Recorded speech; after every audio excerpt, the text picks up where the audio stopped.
Hello दोस्तों, आपका स्वागत है। दोस्तों, ये एआईबी का क्वेश्चन पेपर है सेट बी। तो इसका रिजल्ट भी आ गया है, तो इस वजह से डालना है कि आप जो एआईबी का पेपर दे रहे हैं, जिनकी लास्ट डेट आवेदन की बढ़ गई है, अब 9 अक्टूबर हो गई है। तो आपको किस तरीके से आपको पेपर देना है कि आपको परेशानी ना हो। तो सबसे पहले आप जो आपको जो उसमें बेयर एक्ट है, आप वो ले जा सकते हैं। तो बेयर एक्ट आप समय ना ख़राब करना है आपको, समय बिल्कुल, क्योंकि एक नंबर का होता है, 100 क्वेश्चन होते हैं। नेगेटिव मार्किंग तो अभी है नहीं, और 3 घंटे का समय होता है, तो इसमें समय नहीं वो बर्बाद करना है, आपको किताब से ही देख के करना है। तो ये जैसे क्वेश्चन पेपर है, तो उसमें इंटेक्शन पढ़ लीजिए। इसके अलावा वहाँ भी जाए तो वहाँ पर भी जो आपको क्वेश्चन पेपर मिले, तो ये आपको इंस्ट्रक्शन पढ़ लेनी है। तो ये है आपका इंग्लिश का है, तो इसमें, और ये है आपका हिंदी का। तो इसका जो आंसर की है वो आ गई, तो आप कहेंगे तो फिर लास्ट में आंसर की भी आपकी डाल देंगे। तो आंसर की से मिला सकते हैं, जो उनकी एआईबी एग्ज़ाम की वेबसाइट में है।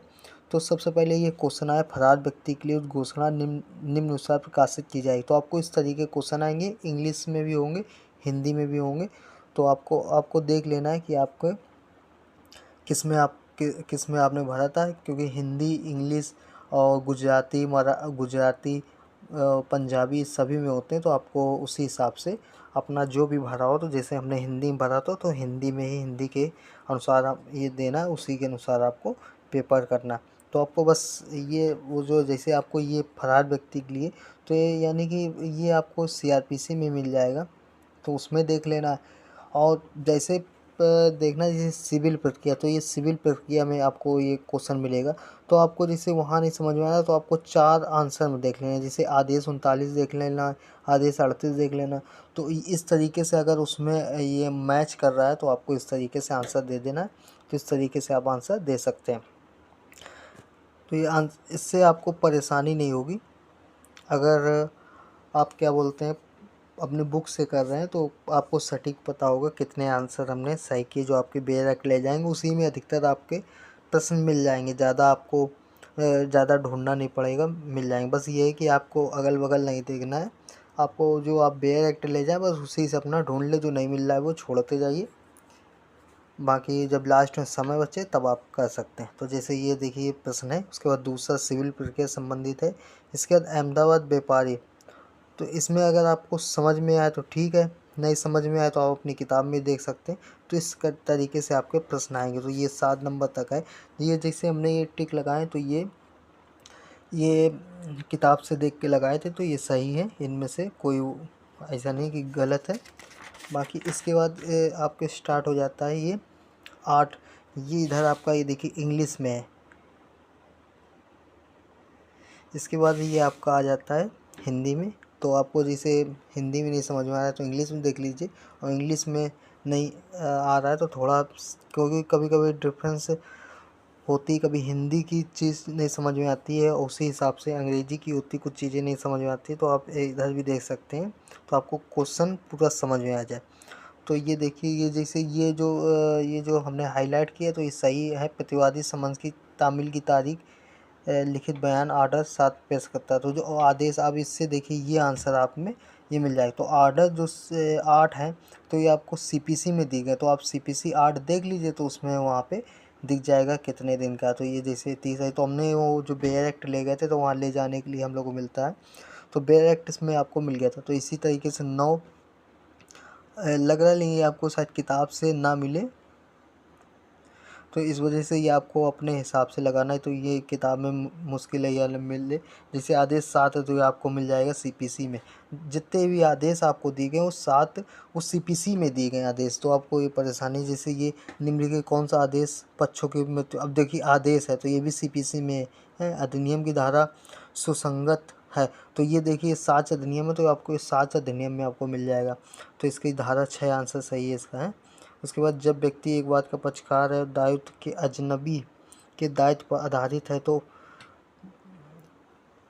आधारित तब अजनबी द्वारा उसके दायित्व के सापेक्ष स्वीकृति, उस व्यक्ति जो वाद में एक पक्ष है तब स्वीकृति, ये भी 7 अधिनियम से रिलेटेड है। ये आपको जो हाईलाइटर है, तो उसी हिसाब से ये सही दी गई। जहाँ भी गलत होगा तो हम आपको बता दें कि ये हाईलाइट वाला गलत है, क्योंकि कई प्रश्न गलत हो गए थे तो दोबारा एआईबी में जो उन्होंने निकाली थी तो कुछ प्रश्न हटा भी दिए गए थे, तो वो भी आपको बता दें कौन से प्रश्न हटाए गए थे। ये इंग्लिश में आपका दिया है और ये दिया है हिंदी में।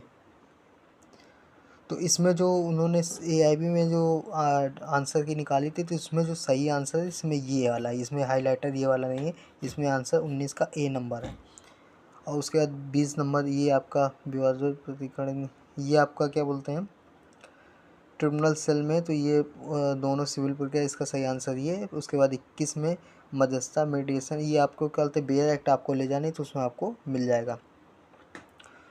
इसके बाद इसमें भी तो सब सही है, हाईलाइट वाले इसमें सब सही है। इसके बाद ये आपका इंग्लिश में आ गया और ये आपका है हिंदी में, तो इसमें भी ये हाईलाइट वाले सब सही हैं, इसमें भी कोई भी आपको गलत नहीं है। इसमें ये देखिए, बस आपको वहाँ समय नहीं ख़राब करना, पहले जो आपको प्रश्न आ रहे हैं और किताब में देख लें, उसके बाद कर लें, जो नहीं आ रहे वो लास्ट में आपको करने हैं, क्योंकि इधर उधर आप देखेंगे पता नहीं कौन सही बता रहा है गलत है क्या है, तो आप जब अपनी डायरेक्ट से करेंगे तब आपको सही समझ में आएगा।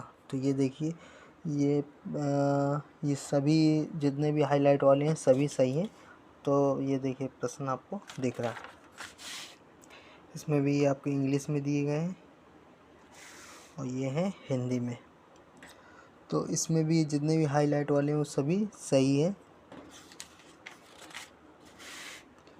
ये आपके इंग्लिश में दिए हैं और ये दिए हैं हिंदी में, इसमें भी आपके हाईलाइट वाले ही सब सारे सही हैं, तो इसमें कुछ नहीं है। और कुछ प्रश्न आपके हैं जो बाद में हटा दिए गए थे एआईबी की तरफ से,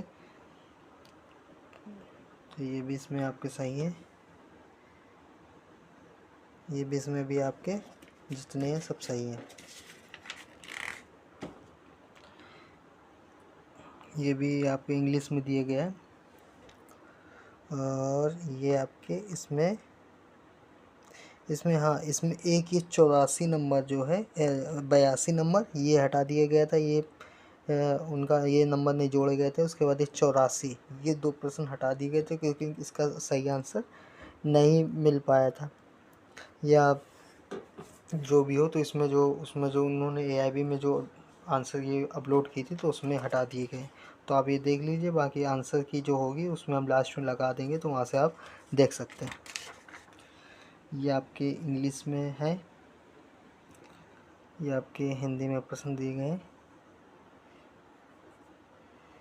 इसमें हाँ इसमें एक आपका प्रश्न है 91, तो जो इन्होंने जो क्या बोलते एआईबी के जो आंसर किए उसमें उन्होंने सी को सही बताया, जबकि हमने वहाँ पे जब देखा था बेयर एक्ट में देखा था तो हमें सदोष परिरोध लग रहा था, तो हमने इसमें टिक किया था, तो हमें ये लग रहा है। बाकी जो 91 का है तो इसमें आप इन्होंने जो आंसर किए सी लगाई, बाकी आप किताब में देख सकते हैं ये सदोष परिरोध आप कौन से आईपीसी में आपको मिल जाएगा।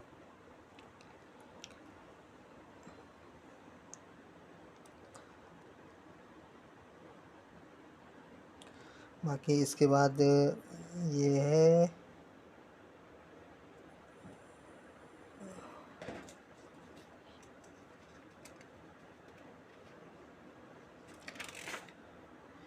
ये आपका दिया है इंग्लिश में दिया है और ये आपका दिया है हिंदी में, तो इसमें भी जो भी हाईलाइट वाले हैं वो सब सही हैं।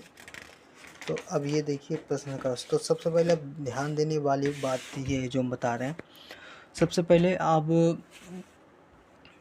अपना बेयर एक्ट देख लीजिए, तो जो भी आपके जैसे प्रश्न स्टार्ट होता है, जैसे फरार व्यक्ति है तो शुरू में देख लीजिए जितने भी हैं तो इस सिविल प्रक्रिया संहिता यानी सीपीसी से संबंधित प्रश्न है, तो आपको सबसे पहले सीपीसी की बेयर एक्ट देख लेनी, उसमें आपको प्रश्न देख लेने हैं। जैसे आदेश 39 है तो उसमें क्योंकि प्रश्न में आंसर मिल जाएगा या आंसर में आपको प्रश्न मिलेगा तो उसके अनुसार आप देख सकते हैं, तो आपको ज़्यादा परेशानी नहीं होगी। जैसे सिविल प्रक्रिया आदेश, तो इसमें देखिए आपको नहीं समझ में आ रहा है कि कहाँ देखें, तो आप आदेश 38 देख लीजिए, 39 देख लीजिए, 40 और 41 ये आप देख लेंगे तो आपको पता चल जाएगा कि अस्थायी निषेधाज्ञा और वादकालीन ये किस में है, तो आप ये देख सकते हैं। तो ऐसे ही आप ये देख सकते हैं।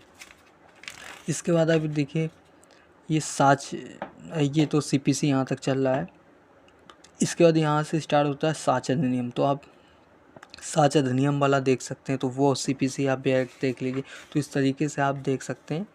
बाकी पासिंग मार्क लगभग 40 है, इतनी लगभग होती है। तो आपको लगभग ऐसे कर लेने हैं कि आपको बस फेल ना हो।